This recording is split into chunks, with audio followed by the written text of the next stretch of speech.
Assalamualaikum warahmatullahi wabarakatuh. Alhamdulillah hamdan tayyiban katsiran mubarakan fih kama yuhibbu rabbuna wa yarda. Walhamdulillahilladzi bi ni'matihi tatimmus solihati.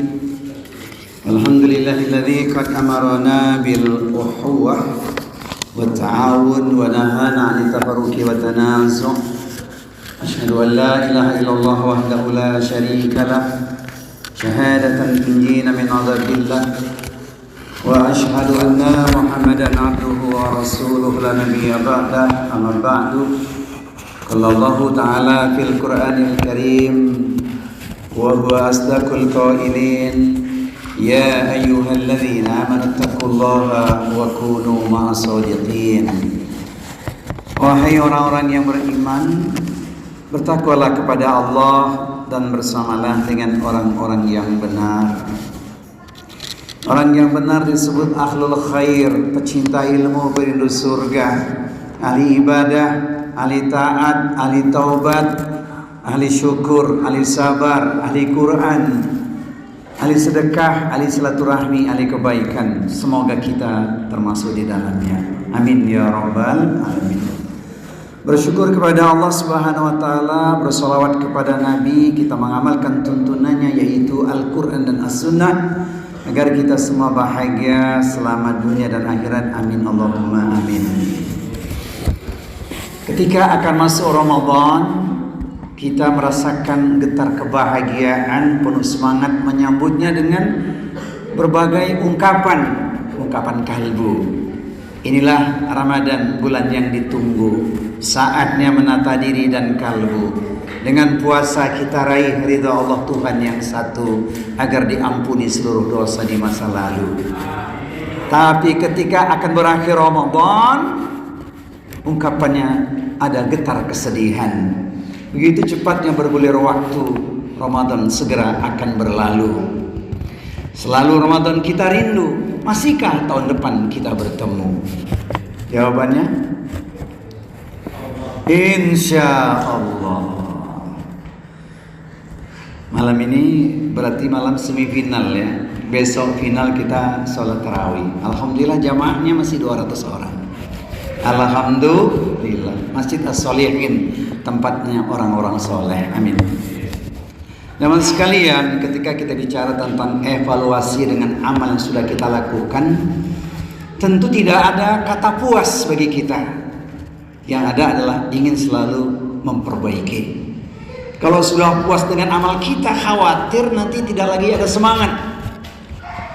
Di bulan Ramadan ini kan kita mendapatkan berbagai kemudahan, kenikmatan yang luar biasa karena magnet iman begitu kuat. Sebagaimana kita yakini kan, idza jaa ramadhanu futihat abwabul jannati wa ghuliqat abwabun nari wa subilatis syayatin.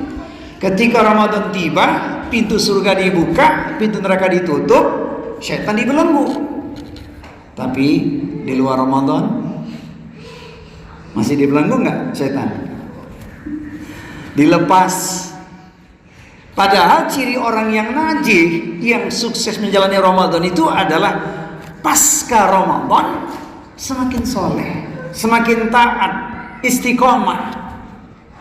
Jadi tidak salah kalau ada ungkapan wali kulli ibadatin minal ibadati sahihah atharun fit taqwimi akhlaqi qaimi biha. Setiap ibadah yang dilakukan dengan baik dan benar niscaya akan memberikan pengaruh yang signifikan terhadap moral atau akhlak seseorang. Lihatlah fulan bin fulan, lihatlah dia pasca Ramadan semakin soleh. Semoga kita termasuk di dalamnya. Amin ya rabbal alamin. Jadi ada hal yang perlu kita evaluasi. Pertama adalah keikhlasan. Bukankah semua amal itu diterima karena kita mampu menjaga keikhlasannya? Kita sudah berikrar dengan penuh keyakinan, inna sholati wa nusuki wa mahyaya wa mamati lillahi rabbil alamin. Sesungguhnya salatku, ibadahku, rinciannya luas itu ibadahku. Ya puasaku, ya tarawihku, ya qiyamul lailku, ya iftarku, ya i'tikafku, ya zakatku, semua terangkum dalam ibadahku. Bahkan hidup dan matiku semuanya ku persembahkan untuk Allah Rabb semesta alam. Ikhlas ini mudah diucapkan, semoga ringan diamalkan. Sebab itu yang buat kita bisa mengalahkan tipu daya setan. Setan tidak kalah dengan orang berilmu, tidak. Setan kalahnya takutnya sama orang ikhlas. Illa ibadaka minhumul mukhlasin, kecuali hamba-hambamu yang terpilih. Quran surat Al-Hijr surat 15 ayat di nomor 40. Jadi kita harus senantiasa menjaga keikhlasan. Mudah-mudahan sampai akhir hayat kita mampu kita menjadi orang-orang yang ikhlas. Amin. Yang kedua, evaluasi dengan apa yang sudah kita lakukan di bulan Ramadan ini adalah bicara tentang ibadah yang pokok, yaitu puasa. Puasa kalau dirinci ada dua. Puasa secara fisik yang kita sudah melakukan dengan sungguh-sungguh menahan lapar dan dahaga. Namun sempurnakah apa yang sudah kita lakukan hanya puasa fisik? Belum. Sebab Nabi mengingatkan, ruba shaimin laisa lahu min siyami ilal ju' wal atas. Betapa banyak orang yang puasa itu hanya mendapatkan lapar dan dahaga saja, pahalanya gugur alias tidak sempurna. Maka tidak cukup dengan puasa fisik, tapi yang menjadi penunjangnya adalah puasa spiritual yang dibawa dengan hati kita. Maka Nabi mengingatkan, kalau hati baik, lisan tutur katanya juga akan baik, sebab mampu dia menjaga hatinya. Nabi mengingatkan, man lam yada qaula zuri wal amala bihi falaysa lillahi hajatun fi ayyada'a ta'amahu wa syarabahu.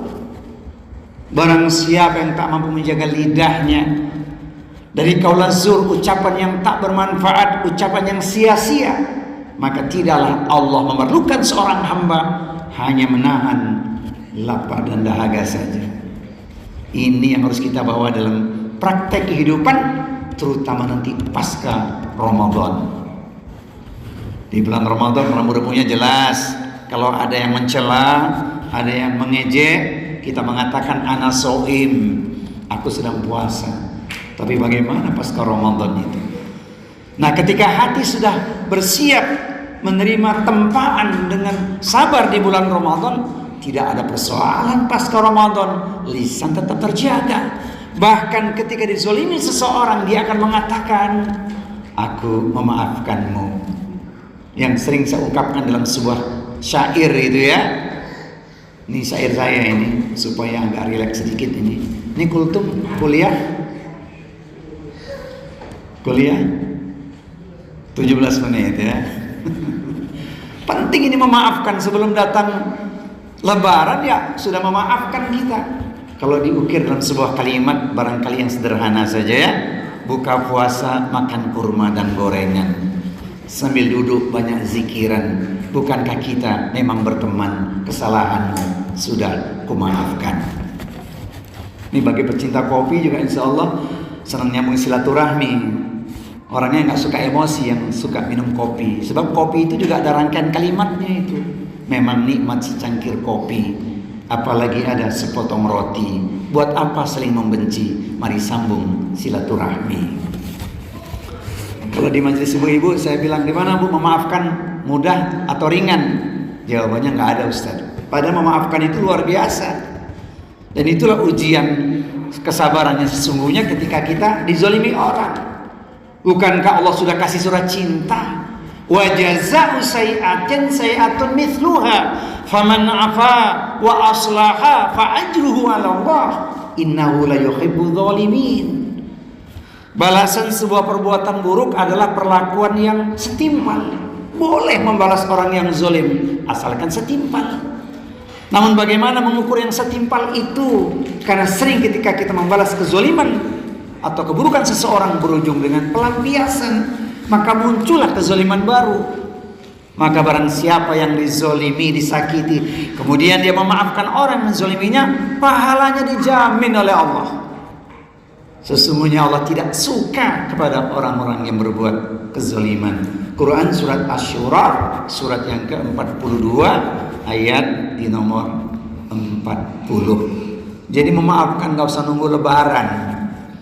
Ini luar biasa ini. Karakter ahli takwa itu adalah orang yang mudah memaafkan. Wal afina anin nas. Mohon maaf, jangan mimpi meraih gelar takwa ketika kita masih menyimpan dendam. Sebab salah satu karakter takwa itu adalah memaafkan kesalahan orang lain. Masya Allah.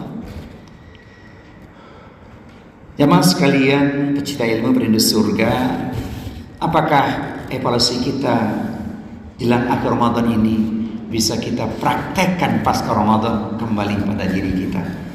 Kita sudah dapat spirit 3 hal ketika akan berpuasa. Pertama, tatakun. Kedua, tashkurun. Yang ketiga, yarsyudun. Ini kalau diurai luar biasa ini. Jadi ahli takwa itu kan bahagia. Pasti ada solusi dalam kehidupan. Wa may yattaqillaha yaj'al lahu makhraja wa yarzuqhu min haitsu la yahtasib. Siapa orang yang bertakwa kepada Allah, niscaya akan diberikan kepadanya jalan keluar atau solusi. Bahkan diberi rezeki lewat arah yang tak disangka-sangka.